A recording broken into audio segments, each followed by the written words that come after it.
here's Brody Brazil. You know, the topic of this video is something that I've been paying attention to now for at least the last several years, but I found it very interesting that things started brewing to the surface within the last several days. Football players and their NFLPA, the Players Association, they're trying to take media out of their locker rooms. Like situations such as this after a Super Bowl or practice days or game days in the regular season, they don't want media in their space, their locker rooms anymore. Now, to be fair, they're not saying they won't talk to the media. They just want a different process. They want to do this in a different way. I've had thoughts about this for quite some time. Is there a better way to do this? What would the give and take be? How could it be different but better for everybody? There's actually a lot to unpack here. And me, somebody who's been in the media for 25 years now, I think I've got a pretty good feel and take on this. And so that's what we'll eventually get into with this video. But first, I want to hear from Ted Karras, who did speak in front of media and cameras just the other day about this. For some reason, the video of that interview was deleted from Twitter. But I do have the context of what he said here. Quote, "I think what brought it to light was a couple guys naked on camera this year. I know that's happened a few times throughout the history of this league, but this will not affect game day, the change of interview situation. I don't think. We're going to come up with a good solution to make the week as smooth as possible, get everyone the time they need, and again, protect the sanctity of the locker room." And Ted, just so you know, is the Bengals team representative for the NFLPA. Every team has one player that is their representative. Kind of speaks for that group directly to the NFL Players Association. So he is obviously on board. We saw a lot of reaction from NFL players within the last couple of days who are speaking out on this to say that they agree. They want something different. They want change. But obviously there's some kickback on the other side of this with media members. And I just want to point everything out. Again, as a media member, I'm going to tell you that I see both sides of this equation. Let me get to the NFLPA's statement. Here's what they said. Quote, "Over the past 3 years, the NFLPA has tried to work with the NFL and Pro Football Writers of America to move media interviews out of locker rooms. However, there has been little willingness to collaborate on a new solution. Players feel that locker room interviews invade their privacy and are uncomfortable. This isn't about limiting media access, but about respecting players' privacy and dignity. The NFL's current media policy is outdated. We, the NFLPA Executive Committee, urge the NFL to make immediate changes to foster a more respectful and safer workplace for all players.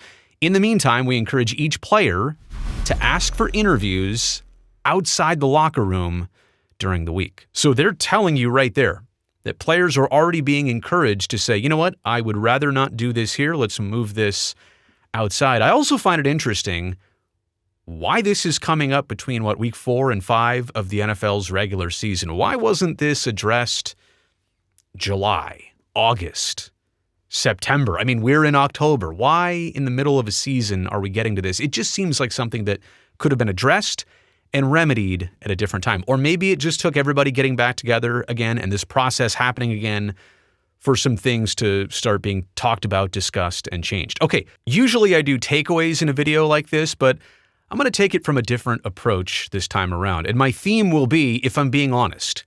I'm going to give you a bunch of different thoughts, if I'm being honest, about this entire situation. Beginning with this, the physical space and activities and noise levels and audience of a pro sports locker room, they have never been an optimal place to conduct group player interviews. You know, you've seen that before. They call it a scrum. Bunch of media members, they circle around a player. Everybody holds their mic in there. There's cameras over shoulders. And, you know, it's a big production inside a locker room. But again, let me just go through this piece by piece. The space of a locker room.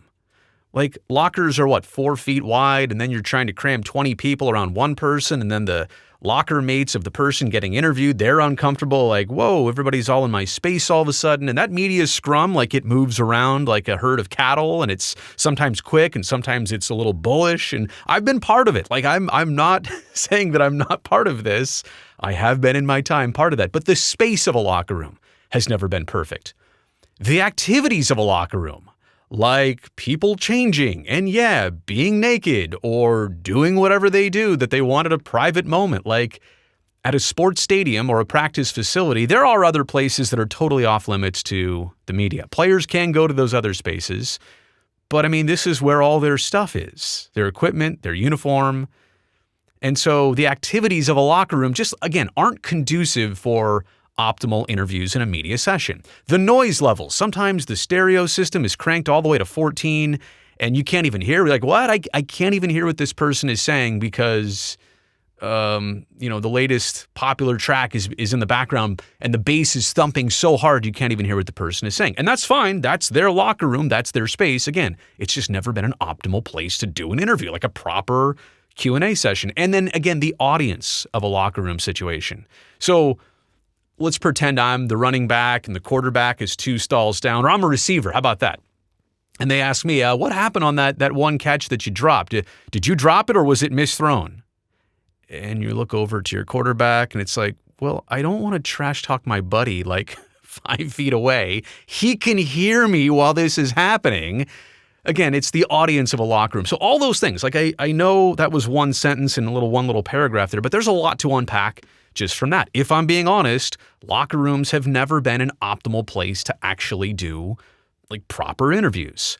Also, if I'm being honest, I think every NFL venue, whether it's a practice facility or a stadium, it could have some neutral zone, somewhere between a press box and a locker room where the media and the players could congregate, where they have to run into each other. Maybe it's a hallway situation, because I think what media are nervous about, 2 things. Number one, they won't get the proper time for chit chat. Sometimes I'll get into that in a second. Sometimes it's not even about an interview. It's a quick chit chat that's off camera, that's maybe even off the record, that helps the media understand things and do their jobs. But I also think you get players who might be trying to duck the media. And so a locker room, like, you can't duck people. You got to put your jersey on. You got to show up at some point. So that's kind of like a default area that media know that they will inevitably find the player. But anyway, every NFL venue could probably have this neutral area. It's really not hard to probably make that happen. Also, if I'm being honest, so many times those casual locker room chats between media and players, they actually yield some of the most amazing stories and insights. And I can tell you this one firsthand.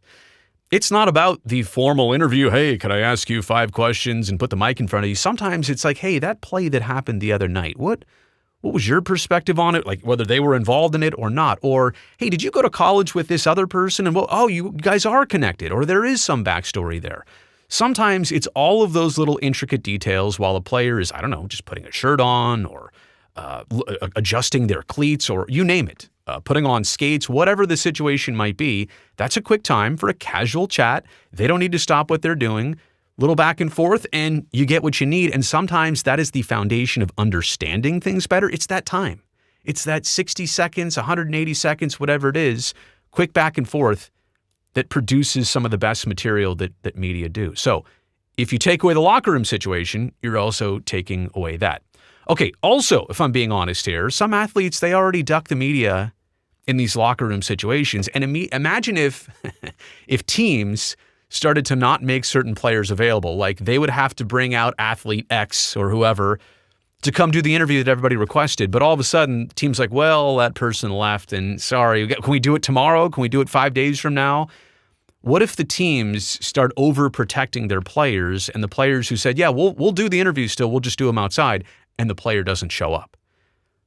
Honestly, and I'm not saying this to sound mean or harsh, but some players are just instinctively going to do that. We all ghost people once in a while. We all duck people once in a while. What if the team stop making certain players available at any agreeable frequency? Now, that's the other part about this. You can't talk to player X every single day and think they're going to be okay with that. In the NFL, once a week, maybe twice, whatever, but usually they want to do their one media session, and that's good.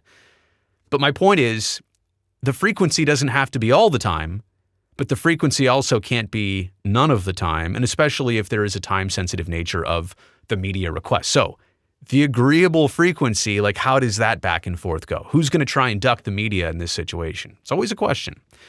Also, if I'm being honest, some media that I've observed over time, they get way too comfortable in locker rooms. They hang around, they loiter, they think it's their space. And look, it's a shared space. The media is invited in during a certain window of time, so they are a welcome guest. I mean, there's nothing preventing you from being there. But sometimes it's like, are you just hanging around to hang around, or what is your purpose here? I'll tell you personally, I am not one to enjoy loitering. unless I'm really ingrained with the group or I'm really looking to wait and talk to somebody or something's going on, hanging out just to hang out, for me, you're too comfortable if you're doing that. On the flip side, there are some who never feel comfortable inside a player locker room. And sometimes gender has a little bit or everything to do with this. Sometimes it's just personality. But there are some who just never feel comfortable in a locker room. And I think that's important to recognize. I also think it's important to recognize that, these players, some are pointing it out because they want life easier. They want to feel more protection in this locker room. But I do think some feel uncomfortable doing their thing in front of a bunch of strangers and cameras and microphones. And you really have to be guarded and watch yourself. So again, some feel too comfortable. Some never feel comfortable. I just want to point that out, that there are both sides of the spectrum here. Also, if I'm being honest, the sanctity of locker rooms, in my opinion, it's still pretty much intact. Media are only allowed for very specific windows and very specific time periods, and it's no secret to anybody when the media is in there because they're all there and when they're not because they're all gone. So if you really wanted to avoid the media, you just take the 30, 45 minutes, the hour, whatever it is that they're going to be around, and you avoid them. Or you take your business to a back part of the team facility. There's training rooms, there's bathroom areas. You can get away. If you really want to get away, trust me, I know. You can get away. Weight room, whatever it is, in the back. It's always in the back. They can always go to these back rooms. I just want to say, it's not like players have nowhere to go and they never have any private time or free time. That is not the case at all. But I think what they're saying is they want to make it an entire place of sanctity all the time.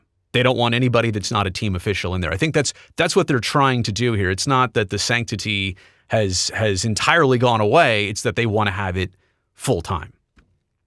Also, if I'm being honest, this is an interesting era here in 2024 and beyond where phones capture things a lot less obviously than all the big TV cameras used to. Like, it's one thing if the media comes in and you can kind of see where everybody's pointing their camera and when the camera's up and when a mic's out and when a formal broadcast interview is being done. I do have my phone here, but sometimes, it's like, do you know if I'm taking a picture right now? Or if I'm just holding my phone here and looking at it? Or if I'm videoing something, or if I'm taking snapshots. Now, you're not supposed to do that at all. You're not supposed to use your camera with most teams at all unless somebody is talking and you're pointing the camera right at the player as close as you can, and you're not trying to get any of the background, whether it's secrets or nudity or anything in the background. But my point is, the cameras are everywhere, and the media is 5 times as big as it ever used to be, especially in football. So there is a lot going on here. This is a different time, and I will give the NFLPA that. The policies for media inside a locker room, has it changed since the 70s? Probably not much. So I do understand that technology is part of this. And I think this is my last one here. If I'm being honest, I do think a happy medium and some new solutions to appease everybody, I do think they can be achieved. But I will tell you, it's probably only going to happen with the players doing more than they're used to right now, than they're typically accustomed to right now. Because sometimes the player's going to be sitting in their stall and the team official comes up and says, hey, number 6, today's your day. The media has been asking for you. You got to do it. Now, I don't feel like doing it. I got to get my butt up. I got to walk 50 feet over to this other room, and then I'm kind of trapped over there with them. I can't turn away. I can't. It's just, it's one of those things where you're adding another step into it. Instead of me sitting down here at my locker, putting on my socks, I'll answer some questions or stand up and do the interview. I guess my point is that I really do think that interviews don't have to be done in a traditional locker room. I'm fine. I couldn't care less about the location. But I do think players, if the location is going to change and they're demanding that, they're probably going to have to give up maybe doing interviews a little bit more, staying a little bit longer, being okay to requests to just talk to somebody for 30 to 60 seconds at a time. So it might be a little bit more inconvenience to them, but I think that's what they're going to have to put up with if they want media outside the locker rooms. And by the way, can I tell you, Like, do you think media love this either? Do you think media love the whole arm over the other person? Boy, that was weird. Arm over the other person, trying to get my little recorder in there and 8 different mics in there. The scrums, honestly, are so uncomfortable. You're like crawling over people. Oh, we got to rush over here. I got to get my camera person and myself in position, and we're going to miss this interview. It is so like almost unnecessary. But it's been going on for decades. And so if we could change the whole thing, make it better for everybody, I guess I'm all for it. And maybe none of you watching this actually care. Maybe you just want to see the interviews and you don't care how they're done. I just wanted to pull back the curtain a little bit to talk about this from both sides. I really do see both sides of it. And I hope we can work it out for the better over the long term. I really do. Let me know what you think about all this in the comment section below. Also, while you're down there, thumbs up on this video. I would really appreciate that. Helps me and this video and this channel. And speaking of the channel, do me one more quick favor, real quick, before this video ends. Go down there, make sure you're already subscribed to this channel. That way I can definitely see you back here next time.